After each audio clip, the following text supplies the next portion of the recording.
पुणे शहर काँग्रेसच्या वतीने काँग्रेस पक्षाचे अध्यक्ष, गटनेते, ज्येष्ठ नेते, पदाधिकाऱ्यांनी आज माझ्यावर विश्वास ठेवला आणि खरंच ख्रिश्चन समाजाचं निदान उमेदवारी फॉर्मसाठी तर विचार केला. त्याबद्दल काँग्रेस पक्षाचे मी प्रथम आभार व्यक्त करते आणि पूर्ण काँग्रेस पक्षाचे आभार व्यक्त की त्यांनी आम्हाला उमेदवारी अर्ज भरण्यास आज संधी दिलेली आहे आणि आम्ही ते अर्ज भरलेला.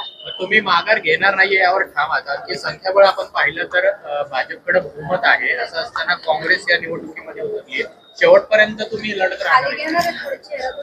आता आपल्या महाराष्ट्रात तर तुम्ही पाहिलेलं आहे आणि आपल्या देशामध्ये पण पाहिलेलं आहे, पूर्ण भारत देशामध्ये तर काँग्रेस पक्ष हा असा एकमेव पक्ष आहे की बीजेपीशी लढू शकतो आणि त्याच विचाराने आता आम्ही फॉर्म भरलेला आहे. आम्ही लास्ट पर्यंत लढत राहणार आहोत.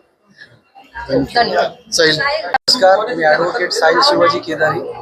सर्वप्रथम मी आमच्या काँग्रेसचे अध्यक्ष हर्षवर्धन सपकाळ साहेब, माननीय बंटी उर्फ सतेज पाटील साहेब, पुण्याचे शहराध्यक्ष अरविंद भाऊ, गटनेते चंदूशेठ कदम, तसेच रमेशदादा बागवे, मोहनदादा जोशी, सर्व नेत्यांचं व माझ्या सहकारी नगरसेवकांचा आभार मानतो की त्यांनी माझ्यासारख्या नवीन तरुणाला या ठिकाणी संधी दिली.